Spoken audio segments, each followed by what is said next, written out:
জানিয়ে দিব এই মুহূর্তে আমাদের হাতে এসেছে বাংলাদেশের গুরুত্বপূর্ণ আপডেট সংবাদের শিরোনাম।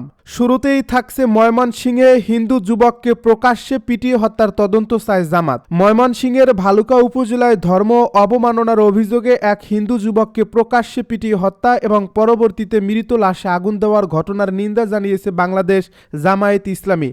একই সঙ্গে এহেন ন্যাক্কারজনক ঘটনার সুষ্ঠু তদন্ত ও দোষীদের শাস্তির দাবি জানিয়েছে দলটি। এবারে জানিয়ে দিব ট্রাভেল পাস হাতে পেয়েছেন তারেক রহমান। আরও জানাবো শহীদ হাদির জানাজা ঘিরে ডিএমপির 7 নির্দেশনা। এদিকে জামায়াতের 2 দিনের নতুন কর্মসূচি ঘোষণা। আরও থাকছে ওসমান হাদির মৃত্যুতে ব্রিটিশ হাইকমিশনারের শোক। সব শেষে জানিয়ে দিব গোপালগঞ্জে জয়বাংলা চত্বরের নাম পরিবর্তন করে শহীদ হাদি চত্বর ঘোষণা। এতক্ষণ শুনছিলেন হাতে থাকা আপডেট সংবাদের শিরোনাম, এবারে বিস্তারিত।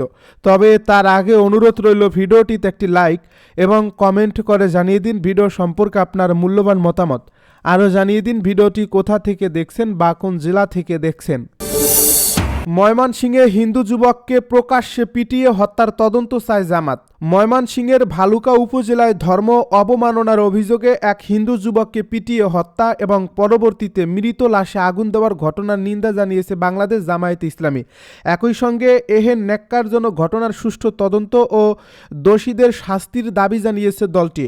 শুক্রবার এ সংক্রান্ত বিবৃতি দিয়েছেন জামায়াত ইসলামীর সেক্রেটারি জেনারেল সাবেক এমপি মিয়া গোলাম পরোয়ার। এতে বলা হয়, ময়মনসিংহের ভালুকা উপজেলায় ইসলাম ধর্ম অবমাননা এবং আল্লাহর সর্বশ্রেষ্ঠ ও সর্বশেষ নবী মানবতার বন্ধু হযরত মুহাম্মদকে নিয়ে কটূক্তি করার অভিযোগে দীপু চন্দ্র দাস নামে এক হিন্দু যুবককে পিটিয়ে হত্যা এবং পরবর্তীতে মৃত লাশে আগুন দেওয়ার ঘটনার নিন্দা জানাচ্ছি। এই হত্যাকাণ্ড কোনোভাবেই বাংলাদেশের প্রচলিত আইন দ্বারা সমর্থিত নয়। এ বিবৃতিতে বলা হয়, ইসলাম কখনোই বিচার বহির্ভূত হত্যা, গণপিটুনি কিংবা সহিংসতার অনুমোদন দেয় না। অভিযোগ থাকলে তার নিষ্পত্তি আদালতের মাধ্যমেই হতে হবে, এটাই আইনের শাসনের মৌলিক নীতি। এ বিবৃতিতে আরও বলা হয়, এই ঘটনার সুষ্ঠু ও নিরপেক্ষ তদন্তপূর্বক দোষীদের আইনের আওতায় এনে শাস্তি প্রদানের জন্য সরকারের প্রতি আহ্বান জানাচ্ছি। বাংলাদেশ জামায়াতে ইসলামী সব সময় ধর্মীয় সহনশীলতা, মানবিক মূল্যবোধ ও আইনের শাসনের পক্ষে এবং ভবিষ্যতেও এ অবস্থান অব্যাহত রাখবে ইনশাল্লাহ। ট্রাভেল পাস হাতে পেয়েছে তারেক রহমান। দেশে ফিরতে ট্রাভেল পাস হাতে পেয়েছেন বিএনপির ভারপ্রাপ্ত চেয়ারম্যান তারেক রহমান। পররাষ্ট্র মন্ত্রণালয়ের এক কর্মকর্তা শুক্রবার রাতে গণমাধ্যমকে বলেন, উনি কাল আবেদন করেছিলেন, আমার জানামতে হয়ে গেছে। বিএনপির ভারপ্রাপ্ত চেয়ারম্যান তারেক রহমান প্রায় 18 বছর লন্ডন থাকার পর আগামী 25 ডিসেম্বর দেশে ফিরবেন। সেজন্য বৃহস্পতিবার ট্রাভেল পাস নিতে দূতাবাসে আবেদন করেন। পরে শুক্রবার সেই ট্রাভেল পাস হাতে পেয়েছেন তিনি। এদিকে বিএনপি চেয়ারপারসনের একান্ত সচিব আব্দুস সত্তার জানিয়েছেন, মেয়েকে সঙ্গে নিয়ে লন্ডন থেকে সিলেট হয়ে ঢাকায় ফিরবেন তারেক রহমান। 25 ডিসেম্বর বেলা 11টার পর তারেক রহমানকে বহনকারী বিমানটি ঢাকায় অবতরণ করবে। 2024 সালের 5 অগাস্ট পরবর্তী সময়ে তার দেশে ফেরা নিয়ে ছিল নানা জল্পনা কল্পনা। 23 নভেম্বর তার মা এবং বিএনপি চেয়ারপারসন বেগম খালেদা জিয়া অসুস্থ হওয়ার পর দেশে ফেরার বিষয়টি একক সিদ্ধান্ত নয় বলেও বার্তা দেন তিনি। তবে 12 ডিসেম্বর বিএনপির পক্ষ থেকে আনুষ্ঠানিকভাবে জানানো হয়, আগামী 25 ডিসেম্বর দেশে ফিরছেন তারেক রহমান। এরই মধ্যে দলের ভারপ্রাপ্ত চেয়ারম্যানের দেশে ফেরাকে কেন্দ্র করে গঠন করা হয়েছে অভ্যর্থনা কমিটিও। ওই কমিটি বৈঠক করে বিমানবন্দর কর্তৃপক্ষের সঙ্গে। পরে জানানো হয়, বিমানবন্দর থেকে এভার কেয়ার হাসপাতালে যাবেন তারেক রহমান। সালাউদ্দিন আহমেদ আরও জানান, শৃঙ্খলা বজায় রাখার পাশাপাশি অভ্যর্থনার জায়গা নিয়েও চলছে যাচাই বাছাই। সমাবেশ প্রসঙ্গে জানতে চাইলে দলের সিনিয়র যুগ্ম মহাসচিব রুহুল কবির রিজভী বলেন, ঐতিহাসিক জনসমাগমের জন্য প্রস্তুতি চলছে। তার স্বদেশ প্রত্যাবর্তন ঘিরে কমিটির সদস্যরা নিরলসভাবে কাজ করছেন। শহীদ হাদির জানাজা ঘিরে ডিএমপির 7 নির্দেশনা।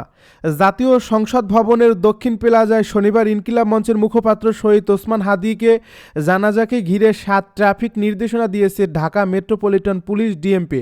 শুক্রবার রাত 8টায় ডিএমপি মিডিয়া বিভাগের উপ পুলিশ কমিশনার তালেবুর রহমান এক বিজ্ঞপ্তির মাধ্যমে এ নির্দেশনার কথা জানান।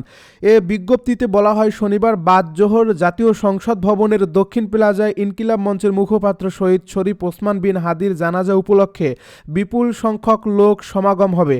যার ফলে এ সময় মানিক মিয়া অ্যাভিনিউতে যানবাহন চলাচল সীমিত থাকবে। জানাজা অনুষ্ঠানের সুবিধার্থে খেজুরবাগান ক্রসিং থেকে মানিক মিয়া অ্যাভিনিউ পর্যন্ত যান চলাচল বন্ধ থাকবে।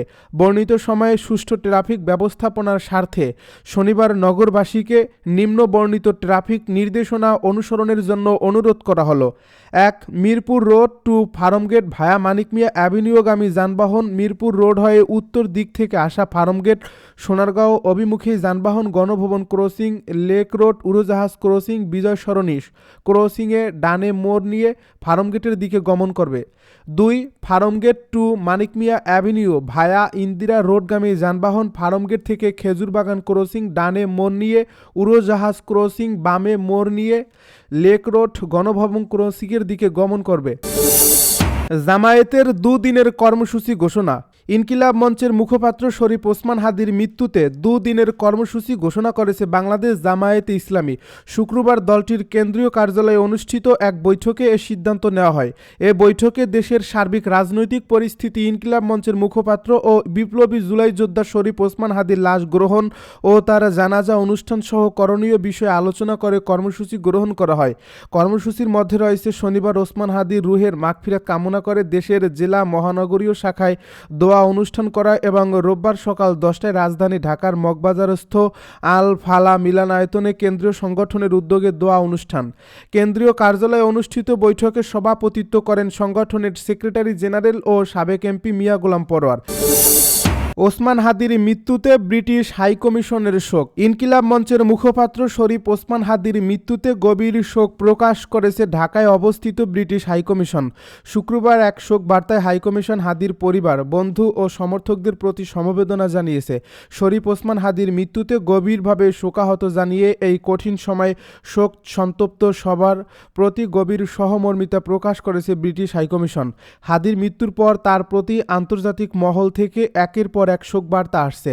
এই ঘটনায় দেশ জুড়ে ব্যাপক শোকের আবহ সৃষ্টি হয়েছে। গত 12 ডিসেম্বর গণসংযোগের জন্য রাজধানীর বিজয়নগর এলাকায় গেলে চলন্ত মোটরসাইকেল থেকে হাদিকে গুলি করা হয়। এই গুলিটি তার মাথায় লাগে। গুরুতর আহত অবস্থায় তাকে ঢাকা মেডিকেল কলেজ হাসপাতালে অস্ত্রোপচারের পর ঢাকার এভারকেয়ার হাসপাতালে ভর্তি করা হয়। পরে উন্নত চিকিৎসার জন্য এয়ার অ্যাম্বুলেন্সে করে তাকে সিঙ্গাপুরে নেওয়া হয়। সিঙ্গাপুরে বৃহস্পতিবার রাতে চিকিৎসাধীন অবস্থায় হাদি শেষ নিঃশ্বাস ত্যাগ করেন। আজ সন্ধ্যা 5:48 রাজধানীর হজরত শাহজালাল আন্তর্জাতিক বিমানবন্দরে হাদির মরদেহ বহনকারী বিমান বাংলাদেশ এয়ারলাইন্সের ফ্লাইট BG585 ফ্লাইটটি অবতরণ করে। এর আগে বাংলাদেশ সময় দুপুর 2:03 এই ফ্লাইটটি চাঙ্গি আন্তর্জাতিক বিমানবন্দর থেকে রওনা হয়। গোপালগঞ্জে জয়বাংলা চত্বরের নাম পরিবর্তন করে শহীদ হাদি চত্বর। ইনকিলাব মঞ্চের মুখপাত্র শরীফ ওসমান হাদির মৃত্যুতে গোপালগঞ্জ বিজ্ঞান ও প্রযুক্তি বিশ্ববিদ্যালয়ের জয়বাংলা চত্বরের নাম পরিবর্তন করে শহীদ হাদি চত্বর নাম রেখেছেন শিক্ষার্থীরা।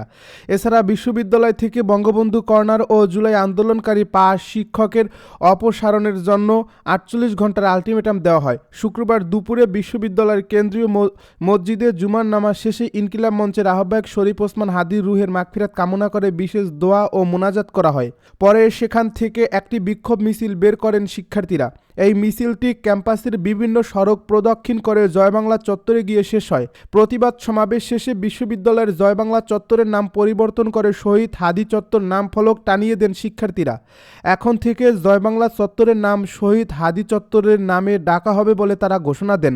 পরে সেখানে আন্দোলনরত শিক্ষার্থীরা দোয়া ও মোনাজাত করেন।